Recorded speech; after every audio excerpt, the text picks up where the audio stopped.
The International Olympic Committee has the honor of announcing that the Games of the 30th Olympiad in 2012 are awarded to the city of London.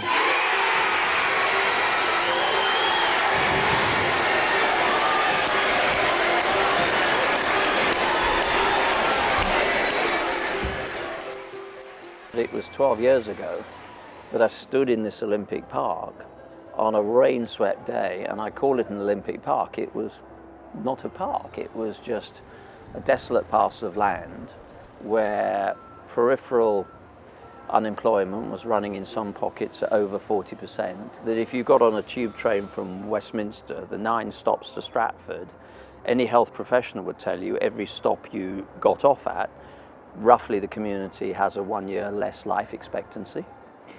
And I'm now looking around and seeing a park that has social and affordable housing in, a landscape that has been returned to probably what it hasn't looked like for a couple of 100 years, venues that we would never have had. And I guess the personal pride and the pride of our teams around the London years was that had we not got it across the line in Singapore in 2005 and won the right to stage all this, none of this would be here.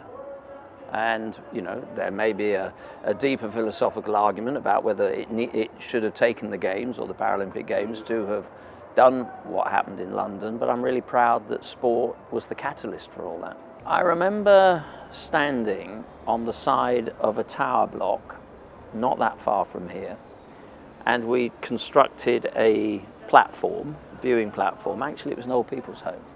That was the first bit of legacy. But the only way you could show people what this parcel of land looked like was from the side, limpet-like, from the side of the tower block.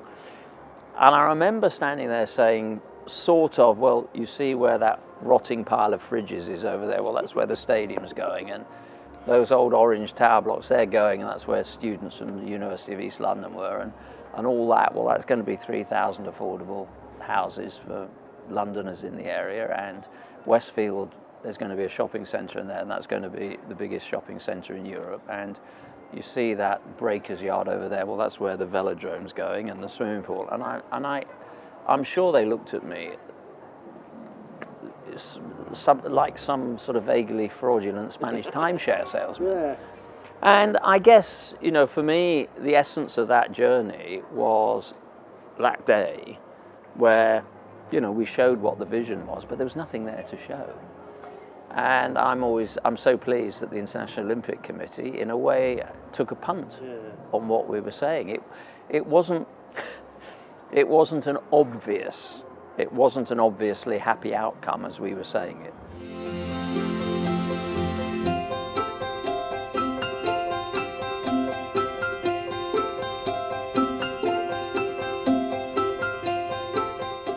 But I think it's now a better track and field stadium for these World Championships than it was at the time of the World Championships. So roughly, it was built to take bits out if we needed to. Actually, ultimately, you could have reduced it to just a track and field venue of 25,000.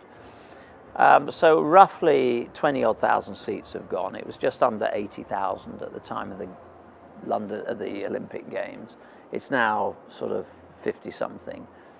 And I think the sight lines, and I certainly think the atmosphere is probably going to be better in there than it was in London, believe it or not.